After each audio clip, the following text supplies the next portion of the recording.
Dear colleagues, Assalamu alaikum wa rahmatullah. It gives me a great honor to be with you today in this webinar, and I would like to take this opportunity to wish you a happy Ramadan, inshallah, and happy New Year. I'd like to also take the opportunity to thank Dr. Mohammed Hassanein and the DAR team for the amazing webinar that I've seen so far, as well as the amazing agenda. I'd like to also take the opportunity to congratulate Dr. Hassanein and the DAR team on the success of the DAR activities over the past years, and also congratulate everyone who's involved in this. So over the next 15 minutes, I'm going to talk to you about something that we've published recently, which is the new consensus for the Minimid 7-ATG system in type 1 diabetes during Ramadan intermittent fasting. So these are my disclosures. So we're all familiar with the international guidelines for fasting during the month of Ramadan. So whether this is the DAR guidelines or the ISPAD clinical practice consensus guidelines, and the current versions of these guidelines mostly predate the automated insulin delivery system era, and they do not typically include detailed recommendations when it comes to these technologies. And that was the rationale behind this systematic literature review and expert consensus and recommendations. So for more detailed about this consensus, you could go to the accessible version published at the Diabetes Technology and Therapeutics. So this project was divided into two projects: systematic literature review on the use of Minimid 7-ATG system in people with type 1 diabetes during Ramadan fasting. And then we concluded the paper with a set of recommendations for people living with type 1 diabetes on the use of the Minimid 7-ATG system during Ramadan fasting. So our literature review led us to a total of six published papers that are focused on the use of Minimid 7-ATG system during Ramadan. And these papers, including papers such as the one by my colleague, Dr. Nancy El-Barbari, which is a randomized clinical trial where she randomized patients on the 7-ATG system who attempted to fast during Ramadan into two groups. A group using the intervention, lenient pump settings, and a group that was using the same pump but with the recommended settings, which are sensor glucose target of 100 and active insulin time of 2 hours. So what Dr. Nancy and her team showed in this study is that if you use the intensive or recommended settings, you get better glucose control during Ramadan. Nonetheless, even the group with the relaxed or lenient setting had an excellent glucose control from baseline to end of Ramadan.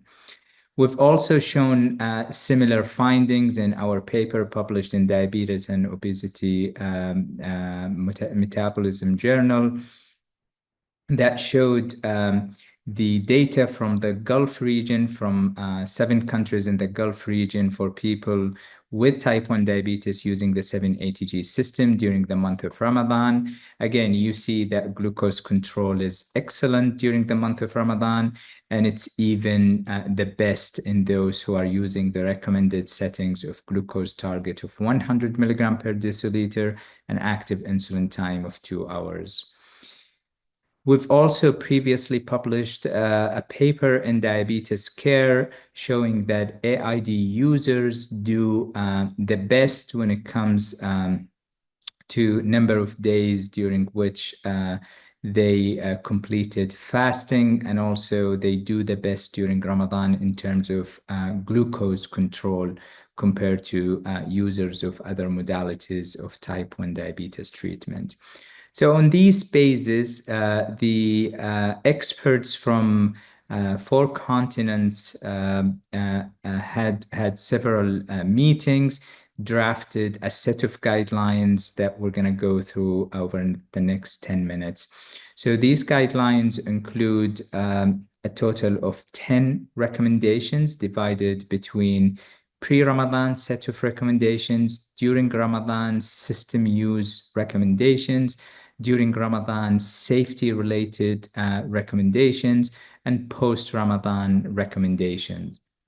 So let's begin with the pre-Ramadan recommendations.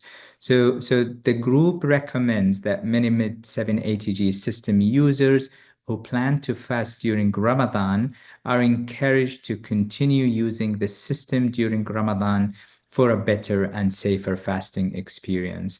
And this particular recommendation is based on the findings of the 6 studies that are reviewed in detail in the published paper. The second recommendation is that pre-Ramadan counseling on specific aspects of the Minimid 780G system during Ramadan is advised, and this should be done as a complementary counseling to the counseling guidelines specified by the IDF DAR guidelines. And we typically recommend that these patients meet with their healthcare professional anytime from 2 weeks to 12 weeks prior to the month of Ramadan. Whether you want your patient to be seen 2 weeks before Ramadan or 2 or 3 months prior to Ramadan depends on the level of risk in that particular patient when it comes to fasting, and whether or not the patient is a new user on the system. Recommendation 1.3 talks about the fact that healthcare team is encouraged to confirm that personal care link accounts of the Minimid 780G system users who plan to fast are linked with the account of their treating HCPs. And the rationale here is to facilitate transmission of data into HCPs accounts during the month of Ramadan in case the patient faces any issues around fasting and glucose control and would like to get in touch with the physician. So moving to the recommendations during Ramadan and focused on the pump setting. So for the iftar meal, postprandial hyperglycemia can be mitigated by intensifying the insulin to carb ratio for iftar, and this can be intensified by 10 to 20% for the first Ramadan iftar meal, and then that ICR can be customized and personalized according to the patient's condition as well as the post-iftar glucose level. And another approach to this can be by keeping the same ICR but augmenting the meal announcement, so announcing more carbs than what the actual carb intake for iftar was. For the sahur meal, we suggest maintaining the same pre-Ramadan ICR setting, although sometimes adjustments can be made by the treating physician based on individual needs.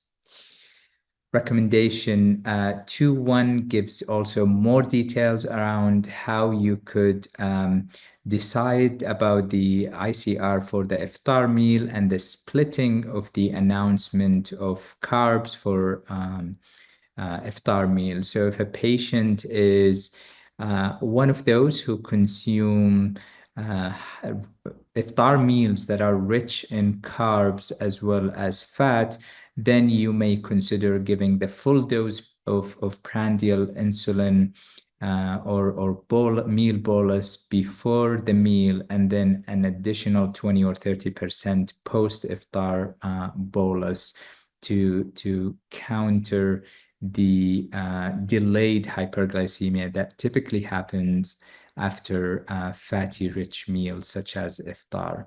For sahur meal, we do not recommend intensifying ICR to minimize the risk of hypoglycemia early daytime.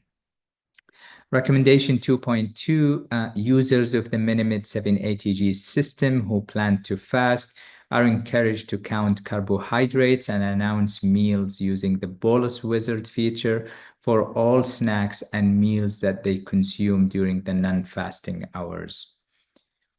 Recommendation 2.3, no adjustments to glucose target and active insulin time are needed at the start of Ramadan for most users of the Minimid 780G system who plan to fast. The exception would be patients who are at increased risk of hypoglycemia or those who are in countries with prolonged fasting hours. For this latter group, you may consider to increase the glucose target or prolong the active insulin time. Otherwise, the optimal settings of glucose target at 100 milligram per deciliter and active insulin time of 2 hours are also suitable during Ramadan for most users if good glycemic control had already been achieved with these settings before Ramadan. So moving to the safety-related guidelines. So for guidance on breaking the fast during Ramadan, we suggest going back to the IDF-DAR guidelines, where patients are recommended to promptly break their fast if the glucose drops below 70 milligram per deciliter, even if they are asymptomatic, or if the glucose rises above 300 milligram per deciliter, or if any symptoms of hypoglycemia, hyperglycemia, dehydration, or acute illness occur. So optimize the utilization of the CGM sensor and SmartGuard feature at all times during Ramadan is advisable. And the idea here is that you want your patient to get the benefit of the automated system as much as possible. The temp target feature can be utilized during the daytime of Ramadan to minimize the risk of hypoglycemia when needed. So temp target, as you may know, it increases the glucose target to 150 milligram per deciliter. So it is a good feature to utilize whenever the sensor glucose is approaching low and is expected to further drop. Establishing a contingency plan for users of the Minimid 780G system who plan to fast during Ramadan is essential. And the idea here, you want to make sure that the manual settings of the pump are appropriate for fasting in case the patient's sensor gets disconnected or for any reason that would lead the pump to go back on manual setting. So post-Ramadan, in countries where Eid al-Fitr involves consuming high glycemic index meals with high fat components in the evening hours, Minimid 780G system users may continue to employ the intensified ICR as described for the Ramadan iftar meals.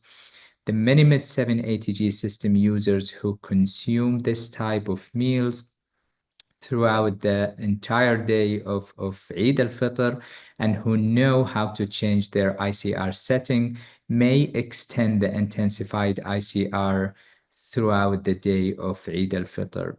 Additionally, we continue to ask patients to count and announce carbohydrates using the bolus wizard feature for all snacks and meals consumed. After Eid al-Fitr festivities, when they are over, users of the Minimid 780G system are advised to go back to the pre-Ramadan ICR settings. So these are briefly the set of guidelines, and for more details, as I said, you could refer back to the Diabetes Technology and Therapeutics paper where we published this consensus. And this is the first systematic literature review on the efficacy and safety of Minimed-7 ATG system during Ramadan intermittent fasting. And the systematic literature review, as you've seen, showed that Minimed-7 ATG system maintains excellent glycemic control in these individuals during Ramadan while ensuring low rates of hypoglycemia and DKA. The Minimed-7 ATG system also helps people with type 1 diabetes fast more days of Ramadan compared to users of MDI and other less advanced modalities. Using those 12 recommendations ensure a safer and better fasting experience. And the recommendations can be used for those who fast for religious or non-religious reasons. So I would like to also acknowledge the expert panel of my colleagues, the 13 physicians from 8 countries spread across 4 continents, who helped us develop these consensus guidelines. With that, I conclude, and I thank you for listening.